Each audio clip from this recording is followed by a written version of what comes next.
You're listening to the Talking Headways Podcast Network. This is Talking Headways, a weekly podcast about sustainable transportation and urban design. I'm Jeff Wood. This week we're joined by Cameron Mays, lead singer of the transit-themed band The Frans. We chat about transit in Cleveland, the songwriting process for transit music, and the parking lot in Erie, Pennsylvania that inspired him. Stay with us. Today's podcast is, of course, brought to us by our generous Patreon supporters for sponsoring this week's podcast and Mondays at the Overhead Wire. I sent up some more notes this week and stickers, so thanks to everybody who has become Patreon supporters recently and who has been supporting for a really, really long time since we started this back in probably 2015, 2016, I believe. It was quite a while ago. Also, we've updated theoverheadwire.com with new search functions, so I hope folks get a chance to check that out. If you need a 2-week trial to get access to our news links archive of over 100,000 items tagged by topic and city, go to theoverheadwire.com and find a link to sign up. There's also links for scarves, for books, for merch, and more, all redesigned on the website. I just finished designing some of those squares, and I'm really proud of myself, actually. Also, we're continuing to celebrate 500 episodes this week with some reader and listener comments. Thanks, everyone, for your kind words on reaching our 500th episode. And just, you know what, thanks so much for everybody for their kind words about the podcast. We sit here and I talk in this microphone that I'm doing right now. And sometimes I just wonder if anybody's listening or whether these make a difference. And, the notes and everything have been very reassuring that it does matter. And it's awesome that you guys keep coming back and listening. And these stories and the folks that we have on, are teaching us really cool stuff. So all these great reminders, and I really, really appreciate it. So here are a few more of the submissions that folks had for the 500th episode celebration. Hey there, this is Taras Gresko, the author of Strap Hanger, Saving Our Cities and Ourselves from the Automobile. I just want to wish a very happy anniversary to Jeff Wood at the Overhead Wire. I first discovered the Overhead Wire when I was in Tokyo. I met a grad student at the University of Tokyo, and I asked him how he stayed up to date on the latest in transit news. And he said, "Have you heard of the Overhead Wire?" I signed up immediately, and I've been following it ever since. It's where I go every day for the latest in news about transit, urbanism, cycling, and cities around the world. Hey, Jeff, congratulations, and keep it up. It's really an essential service. Hello, this is Josh Fairchild. I'm a co-founder and current board member of Transit Matters, a transit advocacy group that's been active in Boston for about 10 years now. I'm also an active board member in my local Boston neighborhood's Main Streets organization. For my interest and work in both organizations, the Overhead Wire and Talking Headways podcast have been invaluable. My interest in urban infrastructure, development, land use, and yes, of course, transit really exploded shortly after moving to Boston more than 15 years ago. And Jeff, through the Overhead Wire and Talking Headways, have been a part of that arc and really a propellant of my interest, knowledge, and advocacy over that time. Early on, I came across the Talking Headways podcast and through that, the Overhead Wire newsletter, both of which I quickly latched onto as a resource for discovery and deepening understanding of issues, solutions, and the people at the center of the subjects I wanted to learn more about. Not long after founding Transit Matters, we signed up for an organization account for the Overhead Wire so that the board members, and as we grew, the staff, could have that resource as well, which is so beneficial for the transit advocates who need to keep exposed and connected to the ideas and developments out there. Listening to Jeff interview a guest on the show has often led to me looking up their work for deeper learning, reading their book, or occasionally even connecting with them directly online and even in person. It's been very enriching, and every time I have a coffee or conversation with a person wanting to explore ways they can get involved as an advocate or pursue a career that intersects with these issues, I always tell them the first thing to do is start listening to Talking Headways and sign up for the daily Overhead Wire newsletter. I believe the money spent on the subscription or Patreon support is the best value out there for keeping up and learning more about transit, transportation, infrastructure, and urban development issues. So Jeff, congratulations, and thank you for the first 500 episodes, and I will continue to eagerly listen to each new one. Okay, so I've got a few others that are saying congrats, but were written in an email. I just want to read some of these out, and I really appreciate folks for sending them in. But first off, from Roger Reddick at Streetsblog San Francisco. Roger's been a really big supporter of the podcast. He posts the podcast at Streetsblog SF. He's done that a lot for me, and I really, really appreciate that. I appreciate all the work that he does. But one of his favorite episodes was the one that he did a couple of years, or maybe like a year ago or so, on high-speed rail, and we talked about how we could get it done faster, and he was the host of that one. So that's one of his favorite episodes. So I really appreciate that, Roger. Plug in that one. That one's actually also on YouTube, if you can find it. It's on our YouTube page, The Overhead Wire, but I think it's buried now under some stuff. But I'll try to bring it to the back to the top so we can get people to listen and watch it again. Next up, Angie Schmidt. I'm always amazed when I tune in at what a great resource it is and how much you can learn listening to the podcast. So thanks, Angie. Angie's been awesome ever since she was at Streetsblog USA and then writing her book. And I was glad to have her on to talk about that. And she's been just doing amazing work on the pedestrian safety space and transportation safety overall. So thanks, Angie, for that.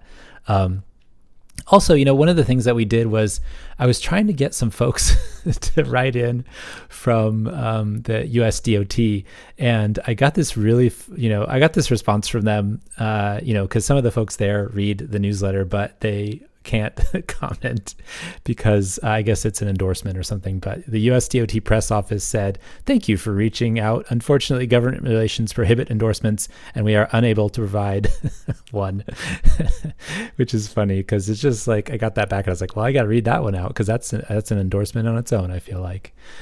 Also, some of our good friends who are listening a long time, David Wasserman, congrats on 500, Jeff. What a ride. Thanks for the many discussions you have facilitated over the years. David, it was the most recent episode he was on artificial intelligence. And he's just a whiz on thinking about like the computer space and urban design and thinking about transportation policy from that perspective. And so it was really fun to have him on and talking about something that is a little bit new out there, the artificial intelligence stuff. So thanks, David, for that comment. Danny Simons, who is going to be on the show soon, but she wrote in something as well. She was recently in Pete Buttigieg's office, but now she's at Alstom. Previous to that, she was at a number of places, including New York City DOT.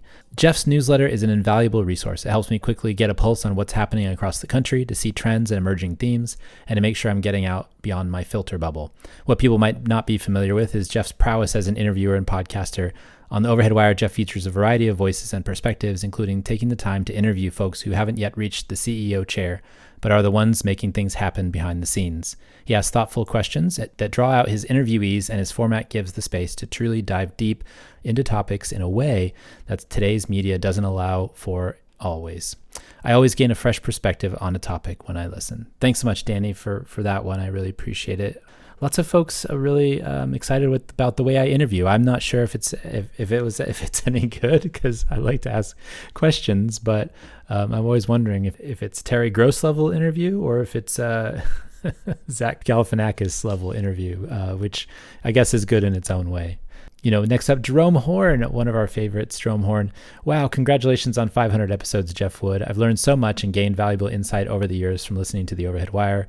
Wishing nothing but continued success, and here's to 500 more episodes. Jerome was able to come and join us for last year's, or actually 4 years ago last year. That's crazy. 4 years ago when we had the YouTube show on election night, and Jerome was one of the hosts, and I really appreciate Jerome for doing that and all of his work. He's out there, standing for good transportation around the country, and that's awesome. So that's it for this week. We are going to have a few more next week. I've saved a couple of written in ones, some a little bit longer, to share from folks who've been listening for a really long time. But in the meantime, we've got a really great episode for you this week with the Frans, a transit band out of Cleveland. We play a couple of their songs, at least not all the whole song, but we play some clips in there with the show. So hopefully folks enjoy that, something new we haven't done before, kind of a music themed one, but it's also very, very much about transit. So I hope folks enjoy this. And again, thanks for folks for sending things in. Thanks for listening. And thanks for everybody out there who's doing the hard work of advocating and voting and making sure that we can have greater access in our transportation systems. Cameron Mays, welcome to the Talking Headways podcast. Thanks for having me, Jeff. I'm excited to be here. Well, thanks for being here. Before we get started, can you tell us a little bit about yourself? Sure. I'm the lead singer and songwriter of the Frans. We're a rock and roll band out of Cleveland, Ohio, and all of our songs are about public transportation, riding the bus, riding the subway, riding the rail, and all all good things like that. How did you get into that? Like, what was the impetus for thinking, oh, well, we should write songs about transit? A lot of things. Well, I wanted to start a band really bad. That's the big thing. I wanted to do that. And I liked a lot of like kind of the political punk stuff and the political charged messages of some of those early rock records, but especially with those early rock records, there was sort of like a cultural, the songs were written in consumerism. They're written about, driving around your cars and having stuff like that. So I just thought it'd be kind of a different take at writing old school music, having this sort of bus public transit angle, So if I'm thinking about it really grandly, I think of it sort of like we're taking something, this old kind of American cultural tradition, and giving a sort of new public transit mind to it. And that was it, I wanted to start a band and I found a quick writing prompt that I wanted to write about. That's awesome. Have you always wanted to, you always wanted to be in a band, but like, how has music impacted you from when you were younger up till now? I think a lot of us who grew up listening to music and, loving and listening to the radio and stuff wanted to do that. But like, what kind of led you to that path?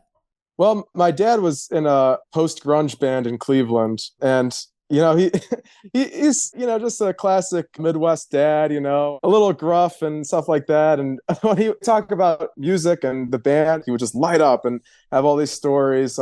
His band did a lot of tours. They actually played with the Foo Fighters in Japan. Since I was a kid, that's just the stories that were told to me at bedtime. And there's always guitars lying around the house. So it was an inevitable thing, Yeah. Other thing too is, I'm in Cleveland, so we have this sort of misguided sense that we started all this rock and roll stuff. So that's the other thing too. It's just people would be coming into town or field trips to the Rock and Roll Hall of Fame or things like that. So it's just something that is always kind of on our minds over here. So that's Cleveland rocks, right? Like everybody knows. Everybody that's the from outside of Cleveland. Oh yeah. So tell me about Cleveland as a transit town, right? Like, so as a place where people take the RTA and get around to their various destinations. Yeah, Cleveland, well, it used to be I still think it's a great transit town. I don't own a car. I'm really anti-driving and I can get around pretty all right, but it's just the story of towns all across America. It had a really great streetcar network, especially on the east side. I'm preaching the choir here, but That's fine. Yeah, so Cleveland specifically had an extensive streetcar network, particularly on the east side between what's Public Square, which is kind of the center of Cleveland, going out to around University Circle. And as things progressed and we kind of started shifting our focus to car infrastructure and couple that with, redlining and racism and suburbanization, a lot of these streetcar lines got ripped up. A lot of just the efficiency of the transit system kind of got switched in favor of car infrastructure and things like that. So it's tricky. And the people that need good transit infrastructure are the ones kind of the most disenfranchised and with the quietest voices. But if you try, you can make it work, and I get around pretty okay. You said you're anti-driving. How'd that come about? It's from a parking lot in Erie, Pennsylvania.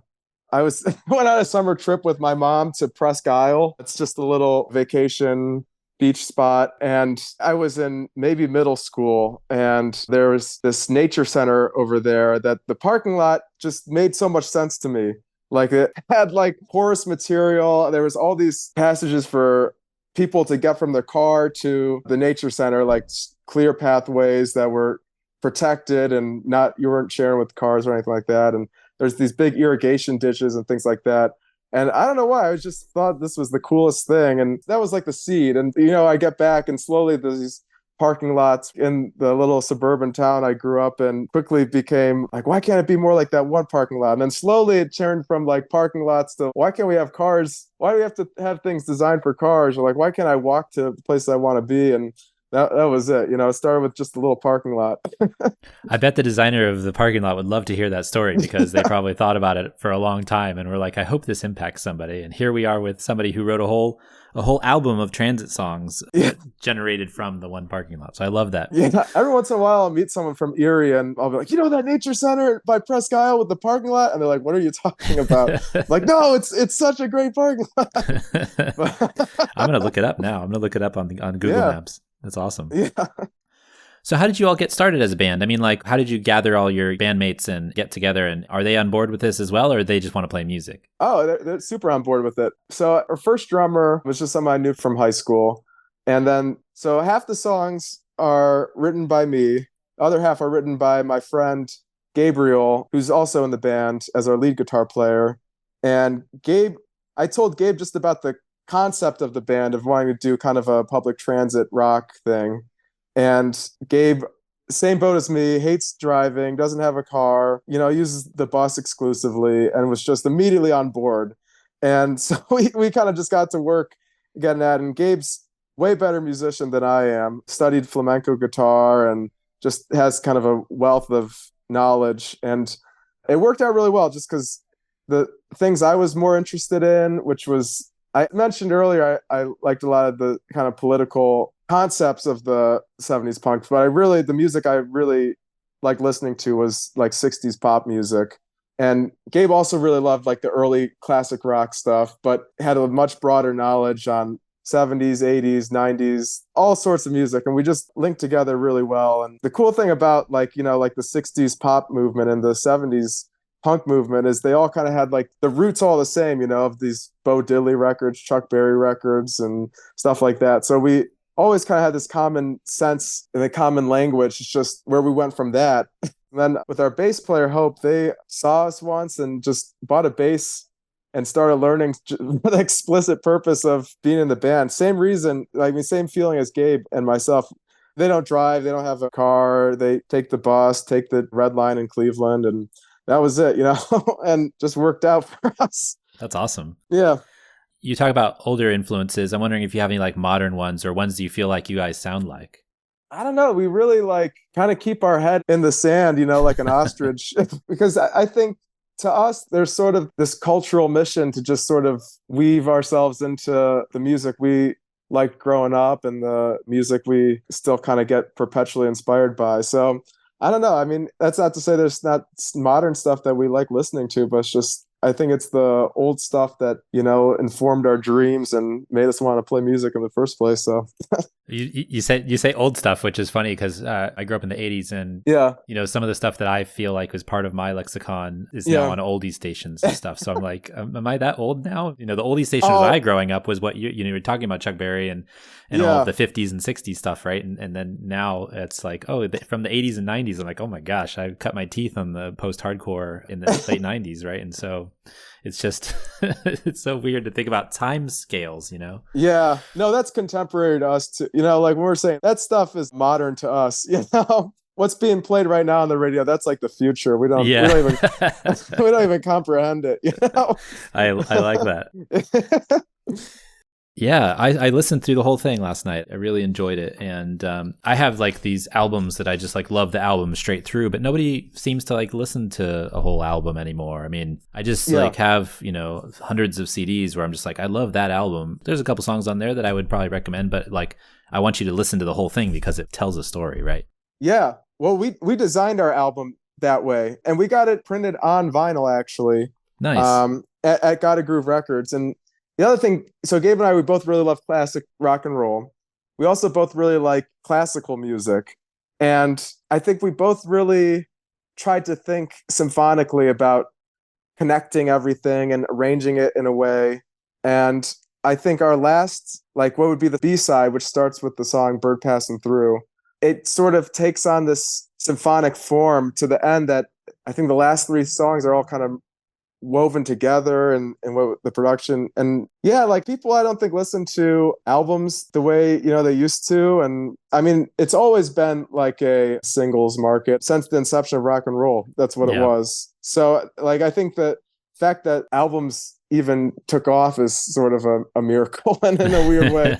But I think there's lots of people like us that prefer listening to it in its entirety and taking it as its own thing. And you just got to make it for them and hope that a couple of things stick out the other way. Yeah, no, I appreciate that. I mean, I just have so many like formative albums that I could listen to the whole thing and I know every word of every song. And there's probably about, 40 or 50 albums like that where I just feel like, I'm really connected to this. Well, so I'm wondering how the writing process works. Like, so you sit down, when your bandmates comes up with an idea, you guys are like, okay, we need to write about BRT. We need to write about transit in Cleveland. We need to write about the bus. Like, how does that all come together? So the songs on our first record, it's pretty variable, but there was kind of almost like a pitch process that I think is sort of different than a lot of musicians. And what we've been working on right now, it's totally different. Now it's, I think, more what musicians kind of just do naturally, where it's like, hey, I got this idea. Hey, I got this idea, and combine it together. But what we used to do is we'd sort of pitch the idea of what we want to write about. And usually you had like an idea of like, this is going to be the chorus, this is going to be the whatever, but you kind of pitch it and see if people laugh or people are like, oh, that's a good idea. Like Subway Sally, for example, that was Gabe and I came back from a trip from New York City. And that was sort of like the next practice. I've been thinking about, I think we should write a song about like someone that's just kind of this mythical magic woman that's burro hopping and, jumping around New York and partying and riding the train out there. And it started as a pitch, and Gabe, our old drummer, was like, yeah, let's do it.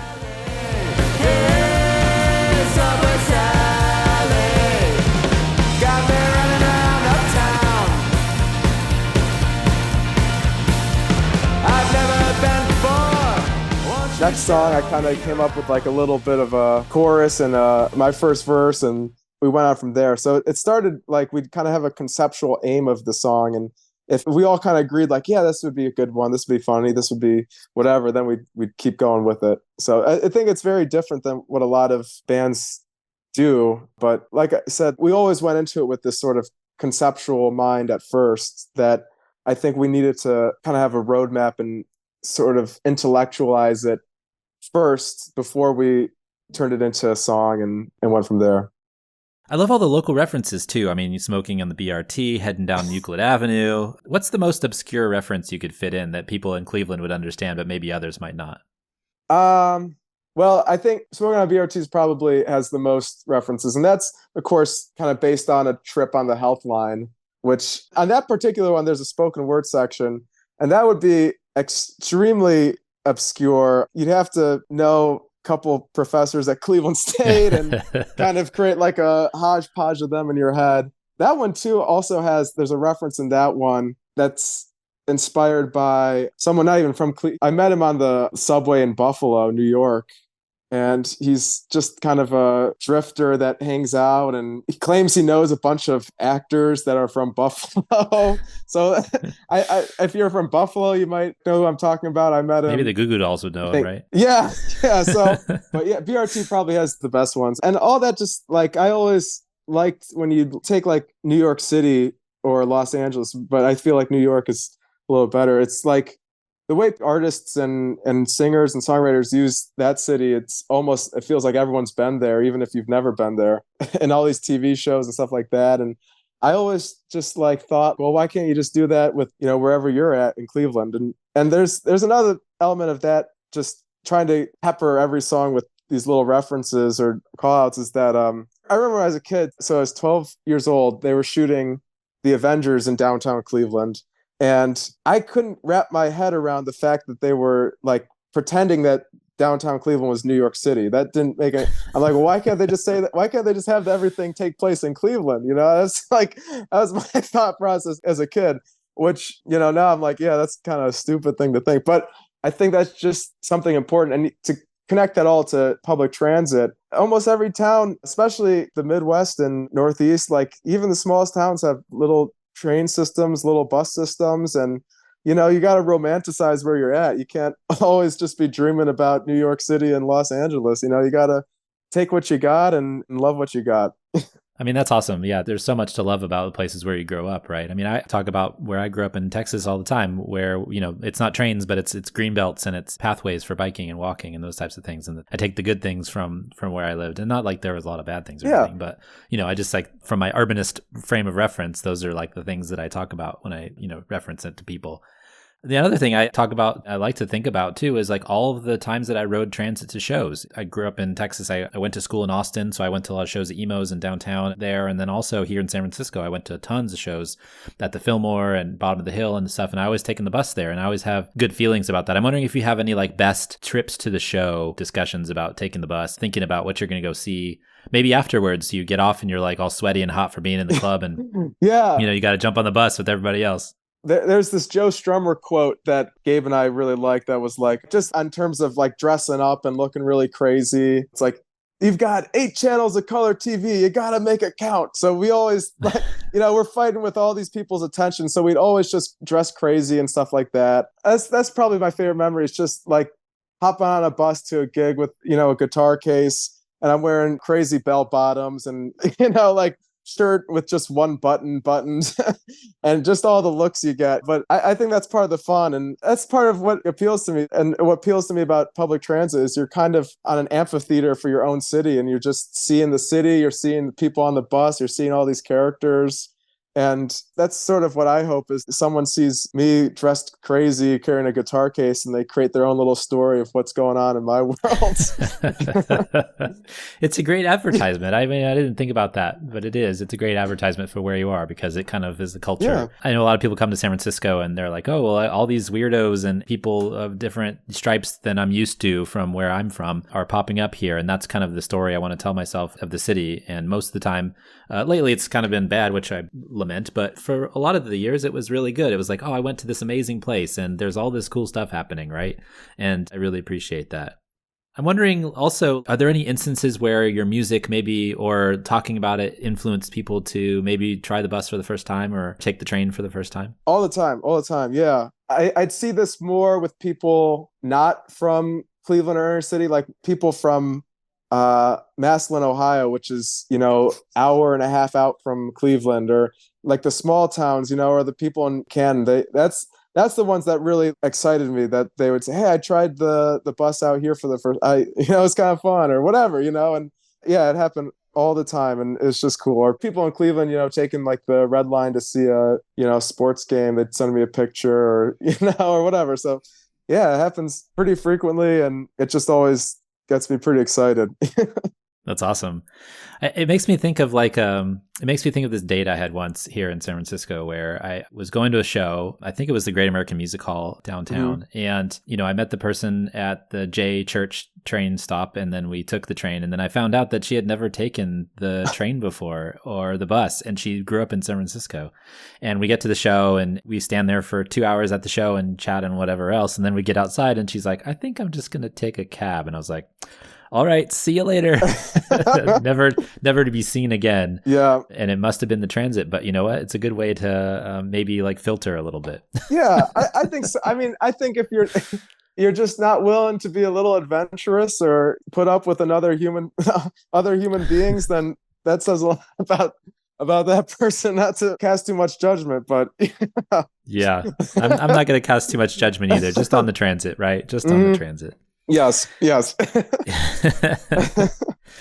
Do you have a favorite transit song outside of your own catalog? Because I know they're kind of hard to find, if I'm being honest. Like there's a Berlin riding on the metro is obviously a popular, famous one, but I don't know of too many others. Piebald has a bike song. Yeah. Obviously Queen has a bike song, but I'm just, wondering if you know of any others. I'd have to take a second to think about that, because it's weird. I think more songs about cars. Right, I know, that's the thing. Yeah, and well, we always thought that the history of rock and roll is it came from these sort of rhythm and blues singers, and our feeling was you have these old spirituals or old work songs about the railroad, or just walking, and then once it became sort of commercialized in the 50s, that's when it all switched over to talking about cars and things like that. And of course, that's the stuff we like. So we always just felt like, we were just trying to carry on what these old blues guys were doing. But favorite transit song? Do you have a favorite one on your own album? Well, the ones that I wrote, well, I like Subway Sally a lot because I think it's sort of like a weird crosshairs of three different musicians. I think there's a little bit of Bo Diddley, a little bit of Chuck Berry, and a little bit of Little Richard. Those are all our heroes. But I really like our tune Three Man. It's the last one on the album, and it's kind of droning and experimental and amorphous, and I kind of like that too. I think a lot of our album, we tried to kind of have this romantic image of the bus, and I think there's something to be said about just taking the train and letting yourself kind of like stew or think about emotions and be unencumbered by like the responsibility of driving. And I think it's a good spot to do it sometimes. Of the songs Gabe wrote, I think Rail City Gun is one of my favorites. Put a cross in the halal shop. Rail City Gun. They don't know what it means to live here. Rail City Gun. They don't know what it means to live here. Rail City Gun. That's a good song about references to Cleveland. That's based off of Gabe's experience. Gabe worked in Tower City, which is kind of the nexus of our rail system, during the Republican National Convention. And they had this big thing that you can carry guns on the train, apparently. So the song's just kind of like about just this sort of crazy time in Cleveland, politically speaking. And I think that song just has such a great energy to it. Kind of captures this sort of old school Clash sound. And we were asking earlier about just references to Cleveland. Gabe has all these sort of like little hidden tips of the hat to like restaurants we go to all the time, or people we know, or people we see on the street. Yeah, so that one's my favorite of Gabe's songs. I'd go as far as say it's my favorite Frans song too. That's awesome. You also have a song about Jane Jacobs. Yeah. Are you guys going to be a planning band too? What the hell? Yeah, that one's super fun. Yeah, I wrote that after I finished reading Death and Life of Great American Cities.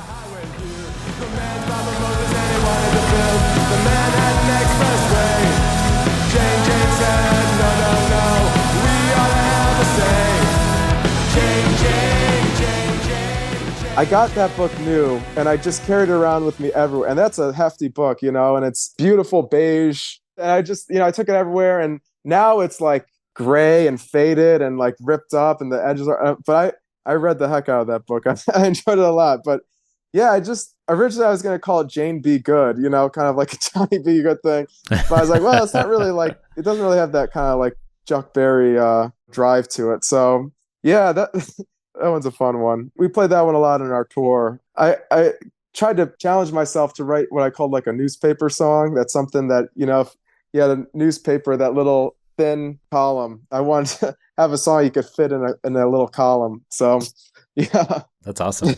I forgot to ask you actually how the name The Frans came about for a transit band. So it was erroneously reported that it's a pun on transit. That's not true. It's based off of Fran Lebowitz, the writer. I just like her writing, and I thought it'd be funny to like have a name that if you have a really heavy Cleveland, Midwest, Chicago accent, it'd be hard to say, like the Frans, like. So I wanted to have something like that. I met Fran Lebowitz, and I told her about the band, and she was really like she like really did not give a hoot. Just like whatever. Yeah. So, but that's yeah, it cracks me up. Nice. So what's up next for you all in terms of like tours, and are you starting to write more music? Like what's up next?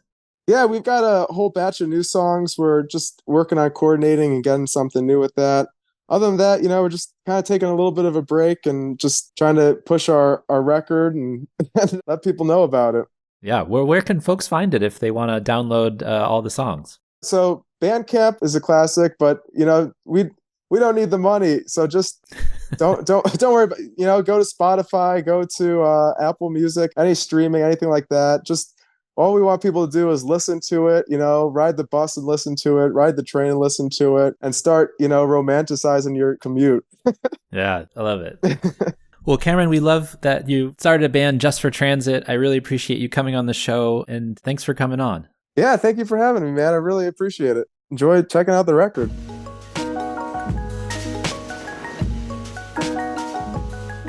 Thanks for joining us. The Talking Headways podcast is a project of the Overhead Wire and appears first at Streetsblog USA.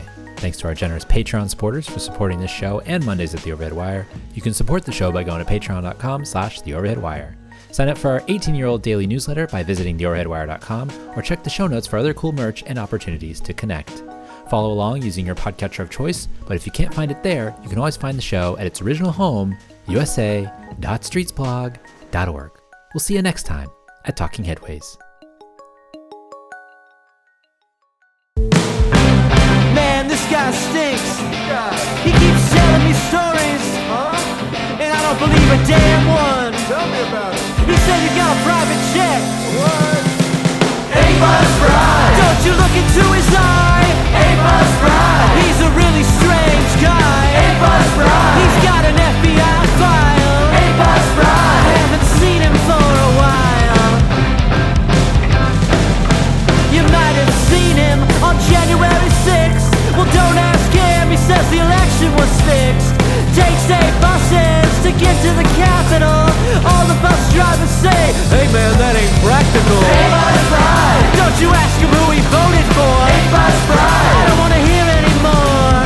A-Bus Bride. He spent 20 years in jail. A-Bus Bride. But now he's out on bail.